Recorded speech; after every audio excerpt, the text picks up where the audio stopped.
Top Accolade African News Updates. I am Soibifa Jackridge.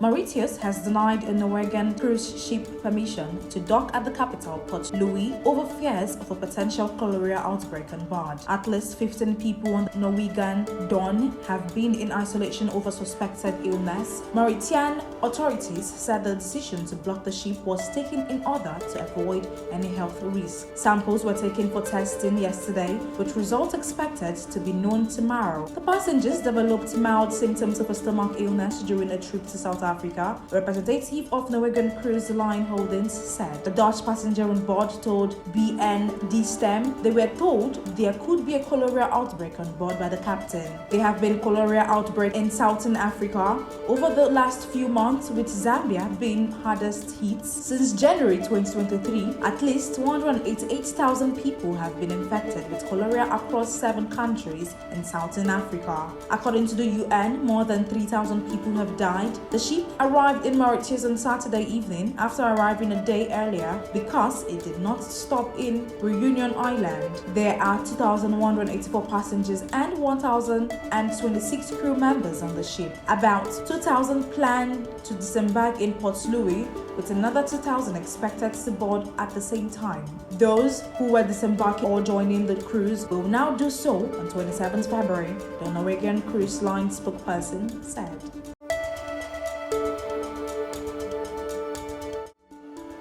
Algeria's President Abdelmadjid Tebboune on Sunday officially opened the Great Mosque of Algiers, the largest mosque in Africa. It is also the third largest in the world after the mosques in Saudi Arabia's Islamic holy cities of Mecca and Medina. The massive mosque is spread across 7 acres, that is 28 hectares, and can hold up to 120,000 worshippers at one time. It also has the world's tallest minaret, which is the tower used to project the Muslim call to prayer. The mosque was constructed over 7 years, costing more than $80 million, that is 631 million euro. It is expected to host prayers during the Islamic holy month of Ramadan, which begins in 2 weeks. The mosque was a project of former President Abdelaziz Bouteflika, who stepped down in 2019 after his bid for a 5th term in office led to massive protests.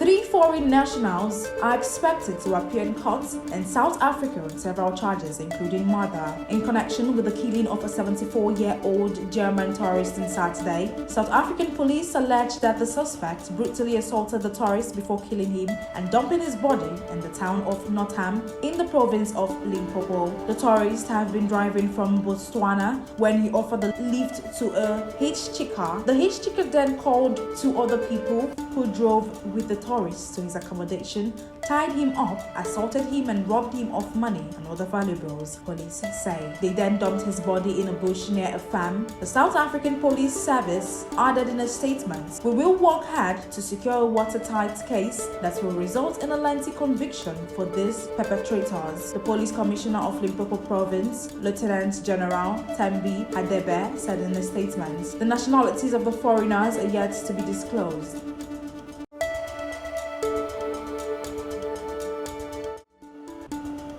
The 25 people killed in a multi-vehicle crash in Tanzania hailed from 7 different countries, it has emerged. The accident occurred when a Kenyan registered lorry hit 3 other vehicles, including one carrying foreign nationals volunteering at a school on the highway to Tanzania's northern city of Arusha. 10 women, 14 men, and a girl were killed in the crash on Saturday. The presidency said in a statement the following day, at least 21 people, also from different countries, were injured in the accident.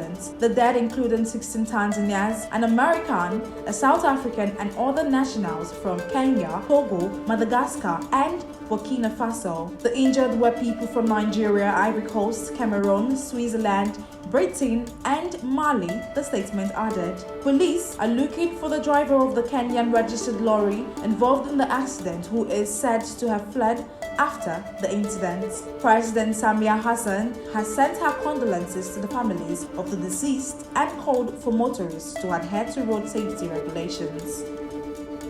That is the size of Top Accolade African News Updates. You can follow us on our social media platform as displayed on your screen. Happy Monday.